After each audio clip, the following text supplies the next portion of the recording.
گزارے کیسے زندگی، آؤ علماء سے پوچھ لیں، آئے جو مشکل پیش کوئی، آؤ علماء سے پوچھ لیں۔ الحمدللہ رب العالمین والصلاة والسلام علی سید الانبیاء والمرسلین، اما بعد فاعوذ باللہ من الشیطان الرجیم، بسم اللہ الرحمن الرحیم۔ الصلاة والسلام علیک یا رسول اللہ، الصلاة والسلام علیک یا حبیب اللہ، الصلاة والسلام علیک یا نبی اللہ، وَعَلَىٰ آلِكَ وَأَصْحَابِكَ يَا نور اللہ۔ پیارے اور محترم اسلامی بھائیوں، دارالافتاء اہل سنت سلسلے میں ایک مرتبہ پھر مرحبا کہتے ہیں۔ حصول برکت کے لیے درود پاک کی فضیلت سنتے ہیں۔ چنانچہ امیر اہل سنت دامت برکاتہم العالیہ اپنے رسالے ریاء درود و سلام کے اندر ایک حدیث پاک نقل فرماتے ہیں کہ بے شک اللہ عز و جل نے ایک فرشتہ میری قبر پر مقرر فرمایا ہے جسے تمام مخلوق کی آوازیں سننے کی طاقت دی ہے۔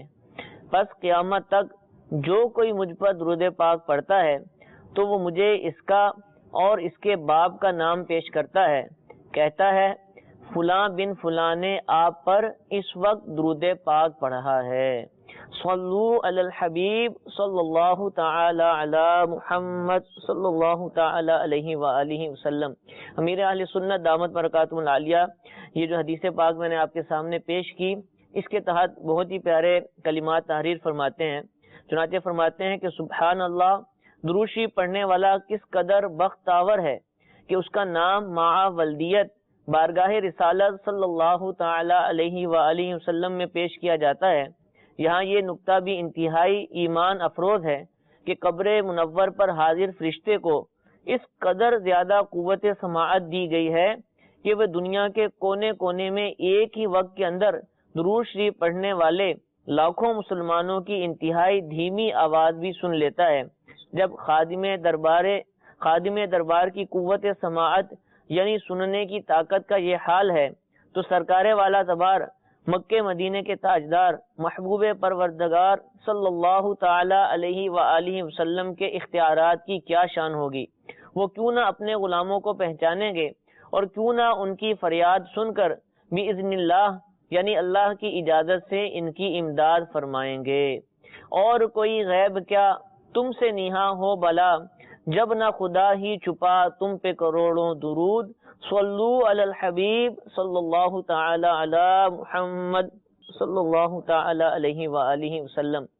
حضور ہمارا آج کا موضوع گناہ سے متعلق ہے۔ علم دین کی بہت زیادہ کمی ہے، گناہ کو لوگ برا ہی سمجھتے ہیں اور اس کو اچھی عادتوں میں شمار نہیں کرتے، اور شریعت بھی اس کو برا ہی کہتی ہے۔ لیکن مثال کے طور پہ جیسے ہم کاروبار کرتے ہیں، اب بہت سارے لوگ ایسے ہوتے ہیں کہ کاروبار کر رہے ہوتے ہیں اور ان کو یہ معلوم نہیں ہوتا کہ جو ہم کام کر رہے ہیں یہ جائز ہے یا ناجائز ہے، بس ایک ٹرینڈ چلا آ رہا ہے تو یہ بھی کام شروع کر بیٹھتے ہیں۔ اور آج کل کے جدید دور میں تو نئے نئے کاروبار آ رہے ہیں جن کے بارے میں عام طور پر اول سنتے ہوئے تو کئی شاید اہل علم کو بھی معلوم نہ ہو کہ یہ جائز ہے یا ناجائز، تو عام عوام کا کیا کہنا۔ اب اگر ان کو پتہ چل جائے کہ یہ ناجائز ہے تو بہت سارے لوگ شاید چھوڑ بھی دیں، اور کئی لوگ ایسے ہوتے ہیں کہ جن کو پتہ ہی نہیں چلتا کہ جائز ہے یا ناجائز ہے، اور اس کام میں مبتلا ہوتے ہیں، وہ لوگوں کو دیکھ رہے ہوتے ہیں اور کر رہے ہوتے ہیں۔ تو کیا ایسی صورت کے اندر کہ جب ہمیں معلوم ہی نہیں کہ یہ ناجائز ہے، جائز ہے، حلال ہے، حرام ہے، تو اب اگر کوئی کسی کام میں مبتلا ہوتا ہے، مثال کے طور پہ کوئی کاروبار ہی کرتا ہے، تو کیا یہ شخص گناہ گار کہلائے گا؟ الحمدللہ رب العالمین والصلاة والسلام علی سید الانبیاء والمرسلین، اما بعد فاعوذ باللہ من الشیطان الرجیم، بسم اللہ الرحمن الرحیم۔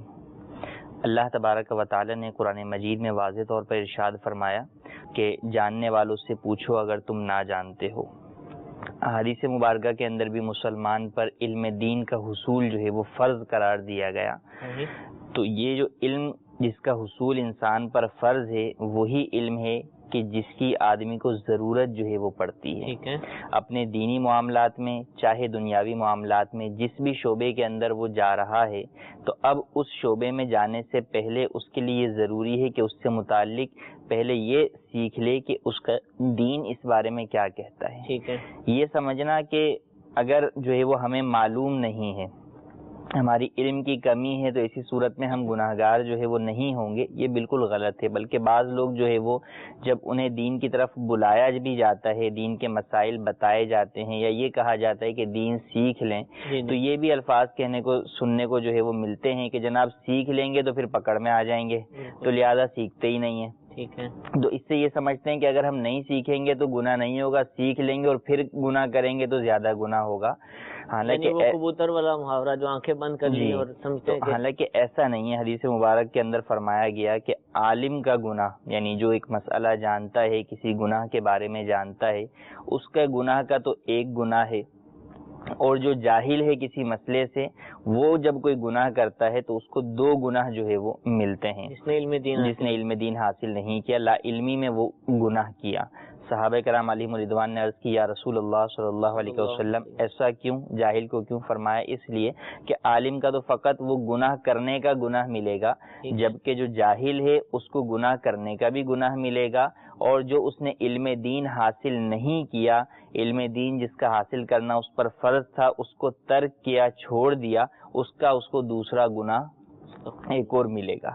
تو یہ بات جاننی ضروری ہے کہ علم دین کا حصول جو ہے وہ فرض ہے. اب ہمارے ہاں اسکول کی دیواروں پر یا اور دیگر جگہوں پر جو یہ حدیث لکھی ہوئی ہوتی ہے کہ علم دین کا حاصل کرنا ہر مسلمان مرد و عورت پر فرض ہے، تو یہ جاننا ضروری ہے کہ اس دین سے، اس علم سے کیا مراد ہے. مطلق علم لکھا ہوا ہوتا ہے تو وہاں علم دین مراد ہے. ٹھیک ہے. اب علم دین کس اعتبار سے؟ ہر جگہ پر، ہر شعبے کے اعتبار سے، ہر شخص کے اعتبار سے جو ہے وہ اس کی ضرورت جو ہے وہ بڑھتی چلی آتی ہے. جب تک نابالغ ہے، بہت چھوٹا بچہ، اسے کسی چیز کی سیکھنے کی ضرورت نہیں ہے. جب بلوغت کے قریب کی طرف آنے لگتا ہے تو اسے طہارت کے مسائل بھی سیکھنے ہیں، نماز کے مسائل بھی سیکھنے ہیں. اب نماز کے مسائل نہیں سیکھے گا تو گناہگار ہوگا کہ نماز اس کی غلط ہو جائے گی. تو یوں ہی جب بازار کی طرف نکل رہا ہے، تاجر بننے جا رہا ہے، کوئی فیلڈ اپنانے جا رہا ہے یا مزدوری کرنے جا رہا ہے، تو اب اس سے متعلقہ احکام سیکھنا بھی اس کے اوپر ضروری ہے کہ میں یہ کام کرنے جا رہا ہوں، اس میں کیا چیزیں جو ہے وہ غلط ہیں اور کیا چیزیں درست ہیں. اور ایسا ہوتا بھی ہے کہ جب کسی مارکیٹ میں کوئی قدم رکھتا ہے، کوئی کاروبار کرنے جاتا ہے، تو اس کاروبار سے متعلق جو دنیاوی معلومات ہیں وہ تو وہ سیکھتا ہے، کچھ جاننے والوں کے پاس بیٹھتا ہے. یا اگر کوئی کاروبار کرنے آتا ہے تو ایسے ہی نہیں گھر سے نکلا اور کاروبار شروع کر دیا، پہلے وہ کسی دکاندار کے پاس بیٹھ کے جو ہے وہ دکاندار کے ساتھ بیٹھ کر جو ہے وہ کام کرنا سیکھتا ہے. وہاں سے جب وہ کاروبار سیکھ لیتا ہے پھر مارکیٹ میں اپنی دکان کھولتا ہے. تو جس طرح کاروباری مسائل جو ہے وہ کاروباری طریقہ کار یا ٹیکنیکل چیزیں سیکھی جاتی ہیں اس فیلڈ میں آنے کے لیے، تو اسی طرح ان سب سے پہلے ہم پر علم دین کا سیکھنا بھی جو ہے وہ ضروری ہے. اب گناہ کا معاملہ ہے تو گناہ ایک تو ہیں شعبہ جات سے متعلق گناہ ہیں کہ مثلا کاروبار کے اندر یہ گناہ ہوں گے یا جاب کرنے کے اندر یہ گناہ ہوتے ہیں. تو اب جو جس فیلڈ کی طرف جا رہا ہے اسے اس فیلڈ سے متعلق جو ہے وہ گناہوں کی معلومات ضروری ہے کہ معلومات نہیں ہوں گی تو بچ نہیں سکے گا تو اس گناہ میں پڑ جائے گا اور گناہ گار ہو جائے گا. اور بعض وہ گناہ ہیں جو کہ ہر انسان کے ساتھ ہی ہیں، جھوٹ ہے، غیبت ہے، چغلی ہے، بہتان ہے، کینہ ہے، وعدہ خلافی ہے. یہ وہ ہیں کہ جو کسی شعبے کے ساتھ نہیں، ایک انسان کی اپنے نفس، ذات اور دل کی بیماریوں سے تعلق رکھتے ہیں. وہ سیکھنا ہر مسلمان کے اوپر جو ہے وہ ضروری ہے اور اس سے بچنا ضروری ہے، کیونکہ یہ دل کے امراض کے وہ گناہ ہیں جو نہ صرف اپنے اندر گناہ ہیں بلکہ یہ انسان کے دل کو سخت کرنے کے ساتھ ساتھ اسے دیگر گناہوں کی طرف بھی جو ہے وہ بڑھا دیتے ہیں. جیسے ایک جھوٹ کا ہی گناہ ہے، تو اب جھوٹ جو ہے وہ دھوکے کی طرف بھی لے آتا ہے کہ انسان جھوٹ کے ذریعے سے سامنے والے کو دھوکہ دینا بھی شروع کر دیتا ہے. جھوٹ کو آپ دیکھیں تو وعدہ خلافی سے بھی اس کا تعلق بنتا ہے کہ اس سے جو ہے آدمی وعدہ خلافی کی طرف بھی جاتا ہے. تو الغرض ایک گناہ کئی گناہوں کی طرف اس کو لے کے جاتا ہے. تو جہاں یہ جاننا ضروری ہے کہ گناہ کیا چیز ہے، اس کو سیکھنا ضروری، اور ساتھ ہی اب اس سے بچنے کے طریقے کیا ہیں وہ بھی آدمی سیکھے. کیونکہ جب معاشرے کے اندر جب وہ اترے گا، جب دنیا کے اندر جو ہے وہ اپنا قدم رکھے گا، تو اب چاروں طرف سے شیطان اور اس کا لشکر اس کے اوپر حملہ آور ہوگا. تو اب اس کو یہ جاننا ضروری ہے کہ میں اس لشکر سے اپنا دفاع کس طریقے سے کروں. تو اب اس کے جو طریقے ہیں ان کے اوپر جو ہے وہ عمل کرتے ہوئے ان چیزوں کو کرے. تو یہ فقط گمان کر لینا کہ ہمیں مسئلہ پتہ نہیں ہوگا تو بچت ہو جائے گی، بچت نہیں ہوگی بلکہ ڈبل پکڑ ہوگی کہ مسئلہ سیکھا کیوں نہیں اور غلطی جو ہے وہ کیوں کر لی، اور بسا اوقات اس کا نقصان بہت بڑا بھی ہو جاتا ہے. جیسے بعض شرعی احکام ہیں کہ زکوٰۃ جو ہے وہ ادا کی، کسی کو اپنا مال تو جاتا رہا، زکوٰۃ ادا کرتا رہا، لا علمی کی بنیاد کے اوپر جس کو دینی تھی اسے نہیں دی، کسی اور کو دے دی. اب بعد میں جب پتہ چلا تو اب اس سے پوچھا جائے کہ جناب جو زکوٰۃ دی وہ تو ادا نہیں ہوئی، آپ دوبارہ ادا کریں. تو عقل پہ پڑے گی کہ نہ سیکھنے کا مجھے نقصان کیا ہوا. یہ تو ایک دنیاوی نقصان تھا مالی طور پہ جو سامنے ظاہر آ گیا، لیکن اخروی نقصان جو اس کا بڑا ہوگا کہ جہالت کے اندر ہی زندگی گزار دی، یہ سمجھتے ہوئے کہ میں تو بڑی نیکیاں جو ہے وہ کرتے جا رہا ہوں کہ گناہ نہیں کیا. کل جب آخرت کے اندر قیامت میں نامہ اعمال کھلتا ہے تو دیکھے گا کہ میرے پاس تو کوئی نیکی نہیں ہے، میرا تو نامہ اعمال گناہوں سے بھرا ہوا ہے. تو اس وقت تو کوئی آسرا ہی نہیں ہوگا، اس وقت تو جو ہے وہ کوئی ٹھکانہ ہی آدمی کا نہیں ہوگا اور کچھ اس وقت کر ہی نہیں سکے گا. تو یہ زندگی کے اندر ہی وقت ہے کہ آدمی اس مثال کو جو زکوٰۃ والی میں نے دی کہ اس میں جیسے ہمیں جو ہے وہ جھٹکا پڑ جاتا ہے کہ میں نے اتنا پیسہ خرچ بھی کر دیا اور میری زکوٰۃ بھی ادا نہیں، اب دوبارہ اتنا پیسہ مجھے دینا ہے. تو اس طرح یہاں جھٹکا کھا رہے ہیں، تو اسی کے اوپر قیاس کرتے ہوئے اپنے دیگر گناہوں کو ذرا دیکھیں.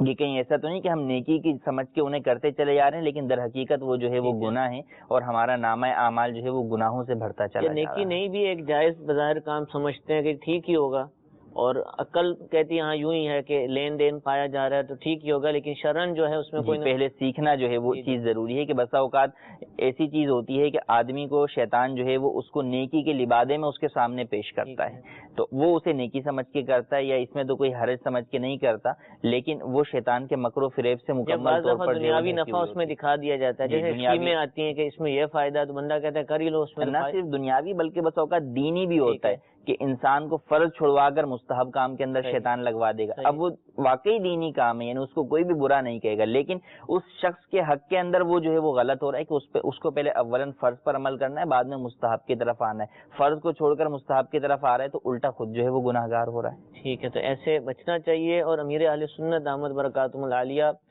وقتاً فوقتاً مدنی مذاکروں کے اندر اپنے بیانات کے اندر یہ ترغیب دلاتے رہے ہیں کہ اپنے بالخصوص جو کاروبار ہیں ان کی شرعی اسکیننگ کروا لی جائے. یعنی آپ نے کاروبار کے طریقے سمجھ لیے، بازار کا چلن سیکھ لیا، کیسے کاروبار کرتے ہیں، کیسے لین دین کرتے ہیں، یہ ساری چیزیں آپ کو آتی ہیں.